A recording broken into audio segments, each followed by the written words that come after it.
Hello and welcome to Opt to Thrive, episode 33. Is it menopause brain fog or could it be dementia? Welcome to Opt to Thrive, your go-to podcast for women's wellness in midlife, designed to educate, support, and inspire you to live your very best life. And now your host, Dr. Corina Sims. Hello. So, hubby's away and I've had the house to myself for a couple of days and I have a couple more days and I'm just getting heaps done and really enjoying having just, the whole house to myself. Today, it's been a bit cold. And so I have spent the majority of the day inside doing my research and for today's podcast, finishing up the research. And also I did some work for the Fit Physician today. We did a little bit of a workshop, which was really fun. I enjoyed that. I caught up with Suzanne for a little while, my bestie back in Canada, and just had an amazing day.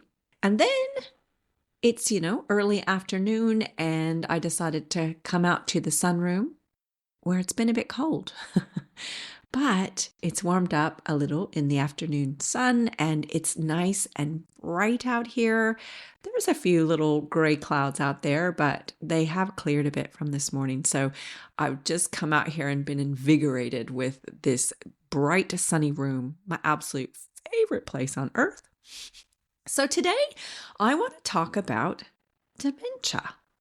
Many of us are worried about getting dementia, especially when we go through this midlife period and we get a little taste of the brain fog. Maybe have some poor sleep and that compounds everything. And I've actually had patients come and see me and break down, petrified that they are having the early signs of dementia, when in reality, it's just the old Perry. So today I thought we'd break dementia down a bit and learn a little bit more about it. And I'm going to answer a lot of your questions. What is it? How does it start? What do we need to look out for? At what age do we typically start to see symptoms? How is it diagnosed? Is there a test that I can take that will tell me if I might get it or if I have it? How can we reduce our risk of getting it? And finally, is there any effective treatment available? All right, let's start with a definition. So dementia is a condition where someone experiences a decline in their brain function. So their memory, decision-making, language, or social skills. That's serious enough to affect their ability to live independently. It usually develops slowly over months or even years, and it's most often caused by diseases that affect the brain, like Alzheimer's. To be considered dementia, the problems must be ongoing, so they can't be a temporary thing, and they must interfere with daily life, so managing money, cooking, remembering appointments, that kind of thing. There are several main types of dementia, and those are the ones that we're going to really break down today. Each of them has different causes and symptoms. So Alzheimer's disease is the most common form of dementia and probably the one that most people have heard the most about.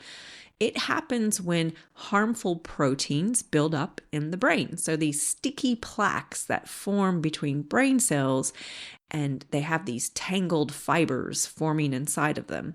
This causes damage, inflammation, and the gradual loss of important connections in the brain, especially in the areas that support memory and thinking. Alzheimer's disease is more common in women, likely because we live longer, and the jury's out, but there could be maybe even a hormonal effect. And genetics are also involved when it comes to Alzheimer's disease. The symptoms usually start very gradually with memory loss, and then they go on to affect other thinking skills over time. So in the early stages of Alzheimer's, it's very insidious. It's this gradual cognitive decline that mainly affects the ability to store our new memories. And then there's vascular dementia. This is caused by cerebrovascular disease. So that's the blockage of little blood vessels in the brain. They get blocked up, similar to the mechanism of those in the heart that someone has before they have a heart attack. So these little blockages can cause problems with blood flow to the brain, and they can cause not only this type of dementia, but they can also cause a stroke. This type of dementia can occur even after a stroke. So sometimes people can have physical symptoms like arm and leg weakness, but it can also occur more insidiously, kind of gradually over time. In the early stages of vascular dementia, we see this general slowing of mental processing. And then there's dementia with Lewy bodies. Now, this is where these abnormal protein deposits called Lewy bodies build up in the brain, and then they can affect both movement and thinking. This form of dementia often causes symptoms like visual hallucinations, so seeing things that aren't there, fluctuating alertness, sleep disorders where they can act out their dreams in their sleep, and Parkinson's-like movement changes. And then there's frontotemporal dementia, the fourth type of dementia that we're going to talk about today. This one affects the brain's frontal and temporal lobes, so that's the front of the brain and the sides of the brain, and these are responsible for personality, behavior, and language. It happens when certain proteins, such as the tau or the TDP43, build up abnormally, and that causes those brain areas to shrink. So unlike Alzheimer's, memory may stay mostly intact early on, but behavior and speech can change dramatically. This one is very likely to have a strong genetic cause. These are the main types of dementia, and it's important to note that in many older adults, more than one type of dementia could be present at the same time. Now, overall, more women than men have dementia. Again, they think that this is mostly because we tend to live longer than the boys. But as I said, the jury's still out. Maybe a hormonal component. More research yet to be done. But for Alzheimer's disease, women are more commonly affected across most age groups. Vascular dementia and dementia with Lewy bodies, on the other hand, is more common in men. In frontotemporal dementia, there's no clear difference. It affects us all evenly. Now, let's move on to the main risk factors for developing any of these main types of dementia. They can be split into two main categories. So, non-modifiable things, things we can't really do much about, and then modifiable things, things that we can. Non-modifiable risk factors include things like age. So age is the strongest risk factor for all the types. As we get older, we're more at risk. Having a genetic predisposition, having a family history. So multiple family members affected, especially if they are younger when they're affected with dementia. Being a female, being Black or Hispanic in particular increases the risk for Alzheimer's disease. For frontotemporal dementia, having a family history of early onset dementia or having specific genetic mutations. And for frontotemporal dementia, having a family history of early onset dementia or having specific genetic mutations. Now, let's move on to my favorite thing to talk about. Modifiable risk factors. These are things that we can do something about. High blood pressure, diabetes, smoking, physical inactivity, obesity, high cholesterol, having an unhealthy diet, maybe low in fiber, low level of education, limited cognitive and social engagement, hearing impairment, abusing alcohol, having a traumatic brain injury, and suffering from depression.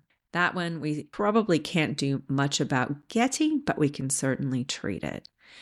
So All of those are common across the four main types of dementia that we're talking about. But in terms of importance of particular risk factors in each type of dementia, vascular risk factors, so high blood pressure, diabetes, smoking, and high cholesterol, are especially important for vascular dementia, but they can also contribute to Alzheimer's disease risk. Depression is associated with earlier onset of both Alzheimer's disease and dementia with Lewy bodies. For frontotemporal dementia, genetic factors are the biggest factors, but vascular and lifestyle factors are also thought to be important as well. Okay, so what age does dementia typically start to affect us? For Alzheimer's disease, the typical age of onset is our mid to late 60s, and this is called late onset Alzheimer's. Early onset Alzheimer's can begin as early as in your 30s, but that is pretty rare. Instead, it would be more often present in the 50s or early 60s, but even that is thankfully less common. This early onset Alzheimer's only makes up less than 10% of all the Alzheimer's cases. Vascular dementia typically also shows up after the age of 65, but it can occur earlier, especially in those with significant cerebrovascular disease. But the majority of cases present in the 70s or later. Dementia with Lewy bodies usually starts between 70 and 80 years old, but less commonly can occur as early as in the 50s. Most cases of frontotemporal dementia develop between 45 and 65 years old and can even show up earlier than 45, though this is thought to be pretty rare. So how is it diagnosed? Well, there are generally 6 steps in making a diagnosis of dementia. Step 1 is to have a cognitive function test. So we have tests that test different parts of the brain and how they're working together. The most commonly used test in the GP office is the mini mental state exam. It's a 30-point question and answer test. But there are several different validated tests that we can use, and they kind of depend on who's coming through the door as to which test you choose. Step 2, pathology tests. We need to exclude that there's any underlying biochemical imbalances that could be causing the presentation. So some routine hematology, biochemistry with electrolytes, looking at our calcium, our sugar, renal and liver function tests, thyroid function tests, B12 and folate levels. And then we're going to need some imaging, a head scan to exclude any underlying tumors or other rare pathologies like a subdural hematoma, which is bleeding on the brain that can happen after a knock to the head. Especially important if we are taking blood thinners, and as we get older, we're more at risk of that happening with even just small little falls where we get knocked on the head. Imaging can also often confirm that microvascular disease that we were talking about, so those little blockages. And then we move on to step 4, assessment for depression, because depression can be a tricky little beast.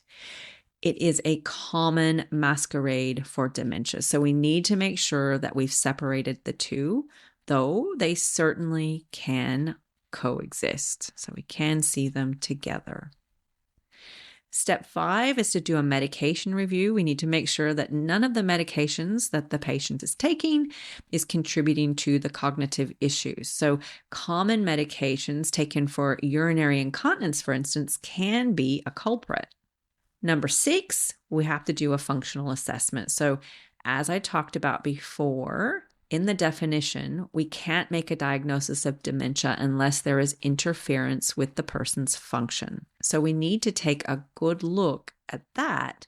And this may be where a good collateral history comes in handy. So gathering information from their partner and maybe other family members.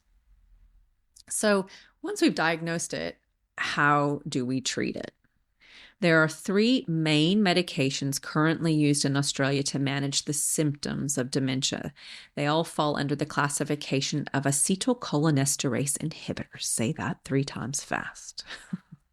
These medications aren't used for frontotemporal dementia because they don't help. They can cause severe side effects and they can make things much worse.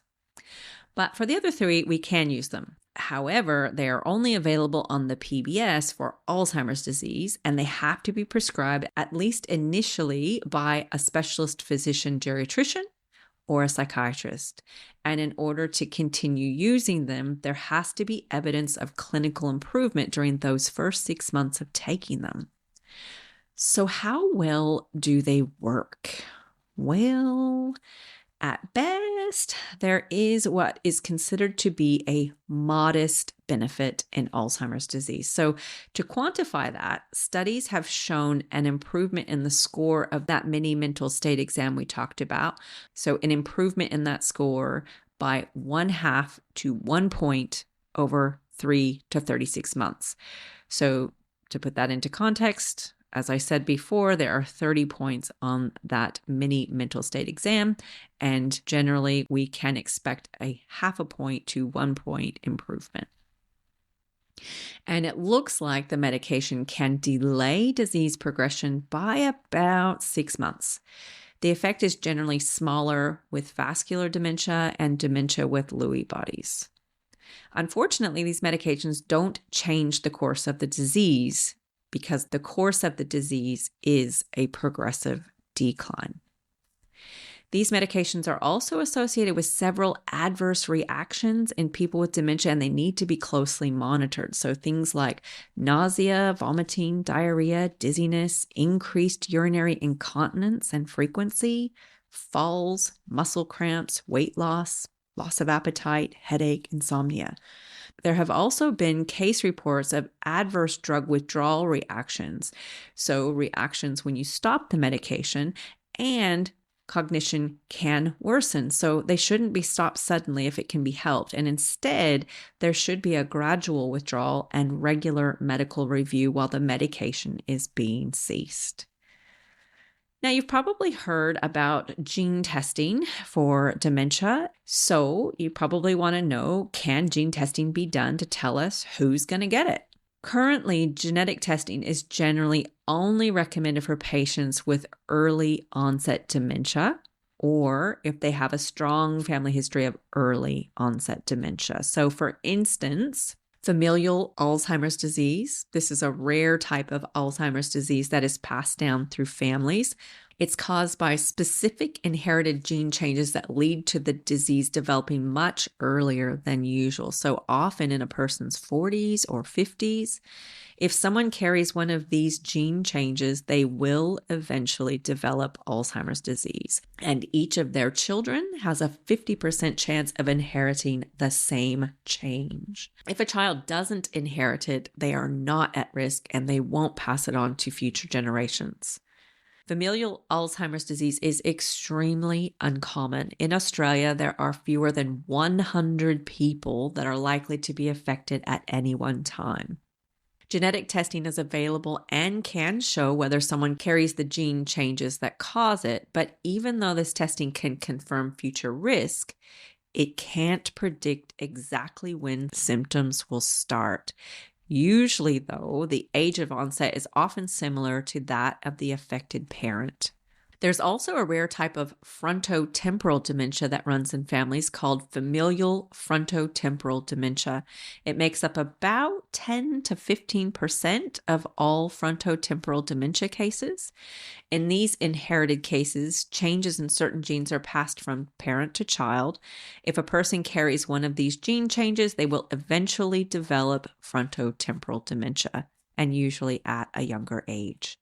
Each of their biological children, just like the other one, has a 50% chance of inheriting the gene as well. If a child does not inherit the gene, they are not at risk and cannot pass it on to their own children. Although most cases of frontotemporal dementia are not inherited, this familial form is important to know about, especially if several family members have been diagnosed. Genetic testing isn't needed for most people affected by dementia because inherited forms are pretty rare, But if there's a strong family history, if you have several close relatives with early onset dementia, then testing may help confirm a diagnosis or assess risk. In these rare familial cases, if you have the gene mutation, you are likely to develop that specific type of dementia. And that's why some people choose to get tested, but others might prefer not to know. It's a personal choice. Some people believe that knowing their status can help with future planning, so family decisions and options like IVF or prenatal testing might be available, but there's no cure for dementia yet, so it's completely up to you. What matters most is that testing is only done with informed consent, so you have to have a full understanding of the implications of knowing the answer. All right, guys, so let's do a quick little summary. So menopause brain fog is a pretty common, but importantly, temporary experience that happens to a lot of us during the menopausal transition. It often shows up as forgetfulness, difficulty finding the right words, remembering that person's name, or feeling mentally slower or less focused. Now, these symptoms tend to fluctuate. They're usually reasonably mild, and they don't interfere too much with our daily life. And specifically, they do not affect our independence. Trust me, I know they can be frustrating. I really suffered with a lot of brain fog initially, and I know it can also impact your confidence. But the good news is that we do get back to our baseline cognition. So how we were before this whole perimenopausal, menopausal transition business even started, right? So once we get to the other side of that transition, things should get back to normal. Now, these fluctuating symptoms are annoying, but they're temporary and they're not signs of dementia. Dementia, on the other hand, as we've just talked about, it's a chronic but permanent and progressive condition, right? So it's getting worse over time instead of getting better like brain fog does. And it also involves a decline in 2 or more areas of thinking: memory, language, or problem solving. And it significantly impacts day-to-day functioning.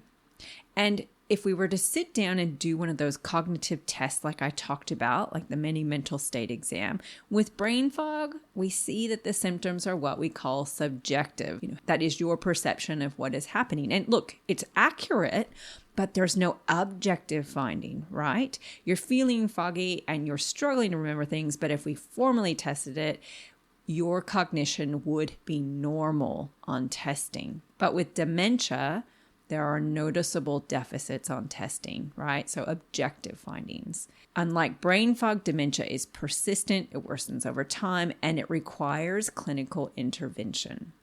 Brain fog can often improve with menopause symptom management, whether that's with hormones or non-hormonal therapy. If we can improve our sleep, again, with hormones or non-hormonal therapies, and maybe some lifestyle changes, that can help too. All right, guys, I hope that has been helpful. And in particular, I hope that you took note of all of those modifiable risk factors. Currently, I have my midlife reset coaching program in full swing, and these girls are making some big changes that would fit under those modifiable risk factors. We're having a lot of fun in the program. I am really, really enjoying it and really looking forward to the outcome. If you think that you could benefit from something like that, some support and encouragement and guidance and education and accountability to either make body composition changes, if that's something that you would like to do, or just get into a healthy exercise routine and develop some really strong nutrition foundations to support your body in all the things that you're going to ask it to do for the years to come, then I would encourage you to get on the wait list to find out more about the program, because in the next couple of months, I'll be opening the doors again and letting a few more people in. So if you're interested, I will leave the link below so that you can hop on board and join the party. And while I've got you here, if you haven't done so yet, please rate and review the podcast so that we can make it more visible to other people who might get something out of it. If you can think of someone who could use the information, please do share. I really appreciate it. And I love a review. I love reading the review, and there's an option to send a text message as well. I read all of those. So please send them through if you've got something to say. I love the feedback. Have a great week, everyone. And until then, I hope you opt to thrive. The Opt to Thrive podcast is designed for information purposes only and is not engaged in the giving of medical advice. The information provided on the podcast should not be used for diagnosing or treating a health problem or disease. In no way should the information provided by Opt to Thrive be considered medical advice, and at all times the advice of a medical professional should supersede recommendations from Opt to Thrive. If you have or suspect you may have a health problem, you should consult your healthcare provider. The views expressed in this podcast are purely that of Dr. Sims and do not in any way reflect those of the institutions she contracts her medical services to. Thank you for listening to Opt to Thrive. If you've enjoyed listening, please rate and share the podcast. You can visit our website at opttothrive.com and leave a comment for any subjects you would like to hear more about.